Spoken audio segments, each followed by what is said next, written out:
South America was one of the last regions in the world to be infected. The first outbreaks appeared in the favelas of Rio de Janeiro and São Paulo. Criminal groups and civilians united, organized defenses, and significantly slowed the spread of the infected.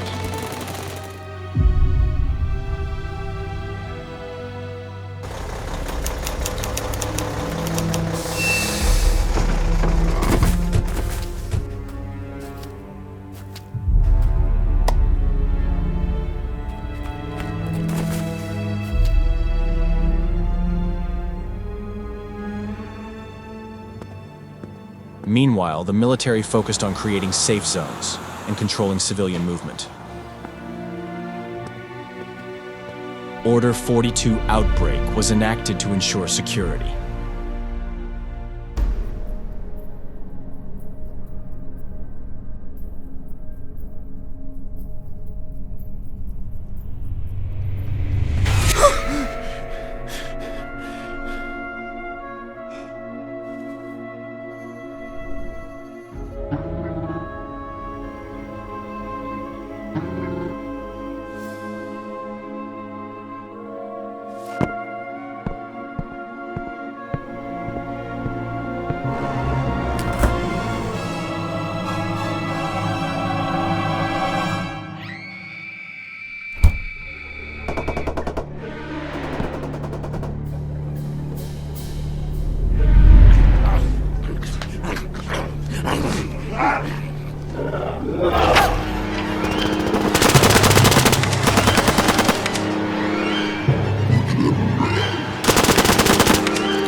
Attention! For your safety, do not leave your homes due to special orders.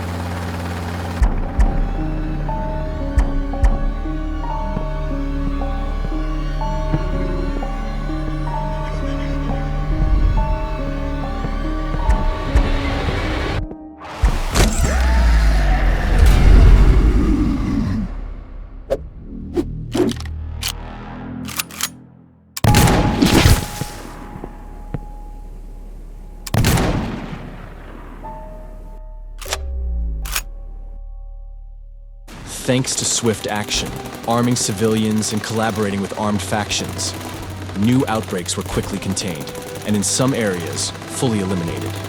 It seemed that Brazil was handling the epidemic better than any other country. But the SCP Foundation had other plans.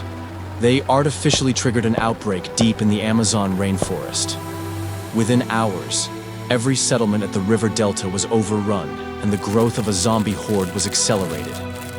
A thick, heavy fog began to blanket the jungle. This drew the attention of Guyana, Suriname, and French Guiana.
urgently need help. There's fog and zombies everywhere.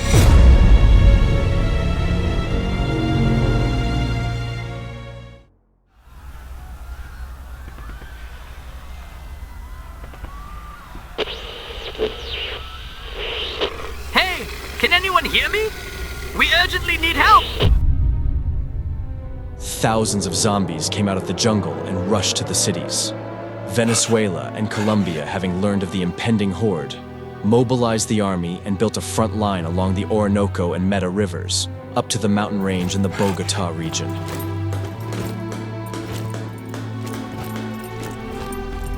Guyana, Suriname, and French Guiana were forced to retreat. The survivors were moving along the coast, trying to reach the border with Venezuela.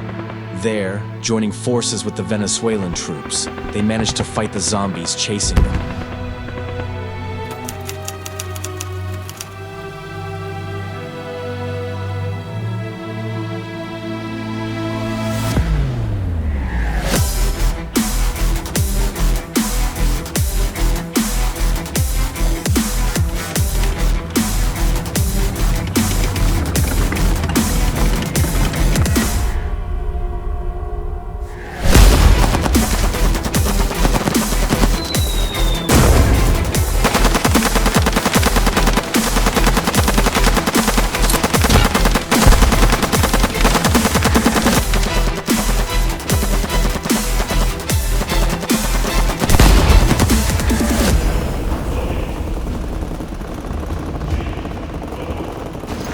Damn France betrayed me. He's not answering my calls. But now I will gain independence.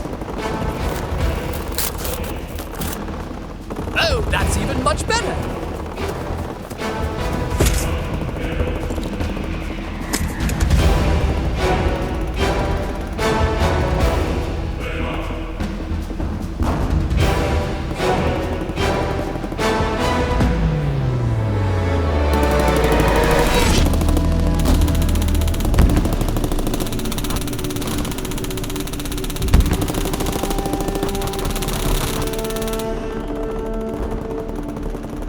By this point, it became clear. The forests of the Amazon now belong entirely to zombies.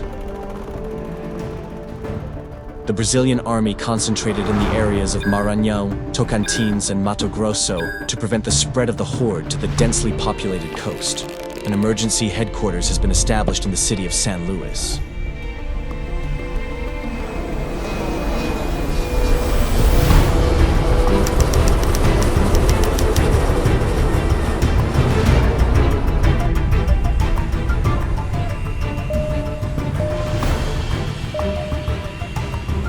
The goals are set.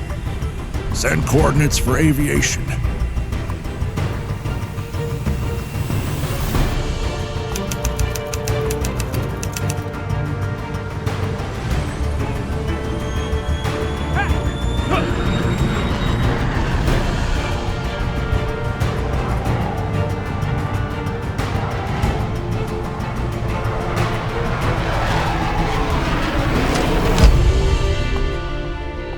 Meanwhile, aviation continues to strike the Amazon jungle, but due to the dense fog, it is impossible to assess their effectiveness.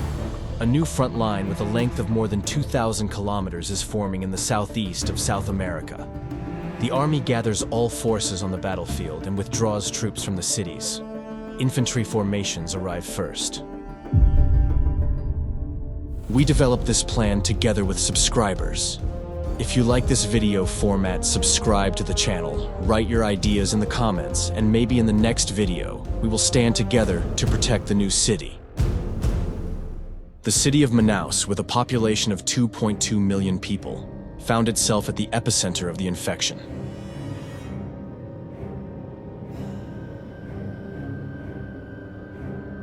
The fog around the city thickens. There is no communication.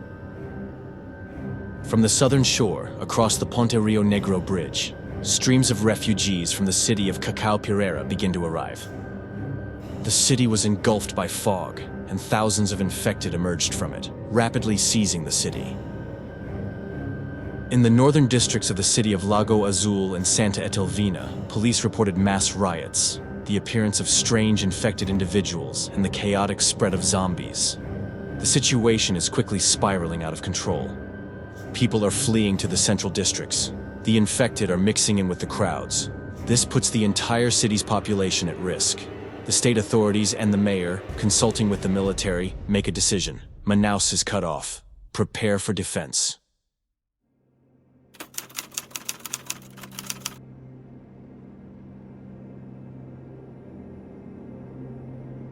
Zombies have already been spotted in the northern regions.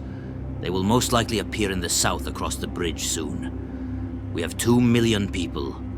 We need to prepare our defenses. How many forces do we have at our disposal? The 1st Armed Forces Command in the city has 17,000 soldiers. The police force numbers 3,000, and special forces number 1,300. Well, that's not nearly enough. We need a militia. I agree. I believe we can arm and train approximately 150,000 people in the shortest possible time. Now we're getting somewhere. Excellent. Get to it.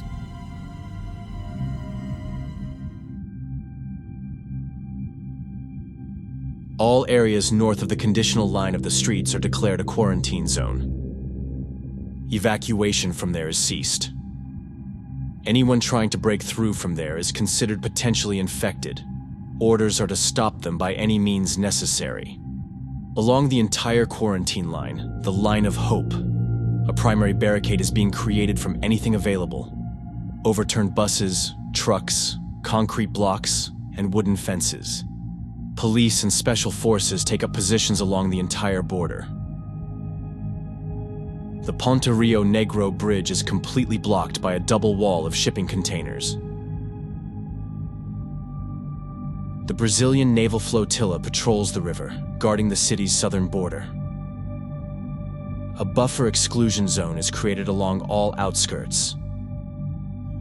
All civilians were evacuated from there to the central districts. The city's defense headquarters is based at the Air Force Command of Manaus. This area is completely isolated from the rest of the city and is its last line of defense. The Adolfo Duca Forest Reserve Park causes the greatest concern. Fearing the main zombie offensive from that side, Army units have taken control of this area. The Army also ensures the security of Manaus International Airport, as it is a priority target for a possible aerial evacuation of the city.